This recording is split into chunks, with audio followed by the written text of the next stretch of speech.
Arlington National Cemetery is located in Arlington County, Virginia, on the border of Maryland. It is on the Potomac River, right across the Memorial Bridge from Lincoln Memorial. The location was not picked specifically, but the cemetery was created out of need. There is no literal structure to this landmark, as it is not a building or monument, but it is very permanent, considering that over 300,000 people are buried there.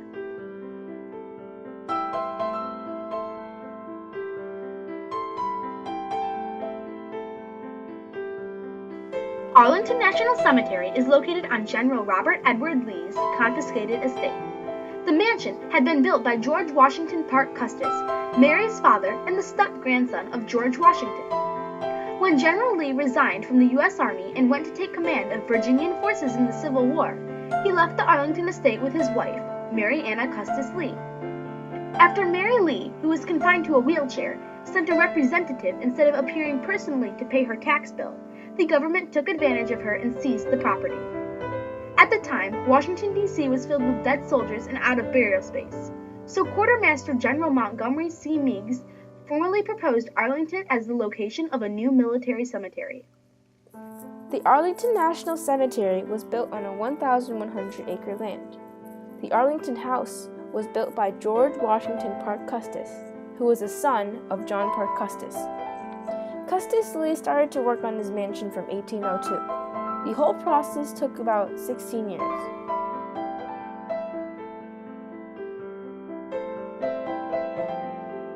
The most important thing to see at this landmark is the Tomb of the Unknown Soldiers. It is a tomb containing 3 unidentified soldiers. Every half an hour, 24 hours a day, 365 days a year, there is a ceremony called the Changing of the Guard. It is a very serious ritual that is performed rain or shine. The soldiers that guard the Tomb of the Unknown Soldiers are highly trained and respected military officials who work hard to get to their position. The ceremony is very solemn, yet it is very interesting to see it. Another place to go in Arlington National Cemetery is the grave of Pierre Charles L'Enfant. L'Enfant was the designer of the city of Washington, D.C., and because of it, his grave has a spectacular view of the city.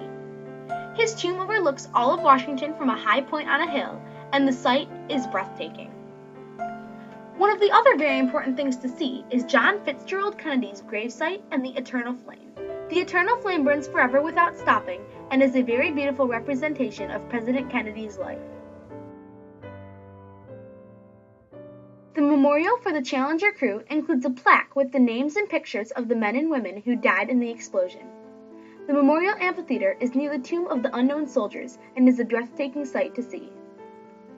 The U.S. Marine Corps War Memorial is the famous statue of the soldiers putting up the flag at Iwo Jima. The flag waves proudly at the top of that statue, letting us remember all that our country is. Make sure to go to the Arlington House and look at the beautiful pillars and Greek structure. You will also see many plaques around the cemetery worded with the short inscription below. They are in almost every section of the cemetery, reminding visitors what is here on this hallowed ground. Another place to go is the Pentagon Memorial. It is a 5-sided memorial representing the Pentagon and the many people who died there. Each side is titled differently, and it is a wonderful monument towards the sad events that happened that day.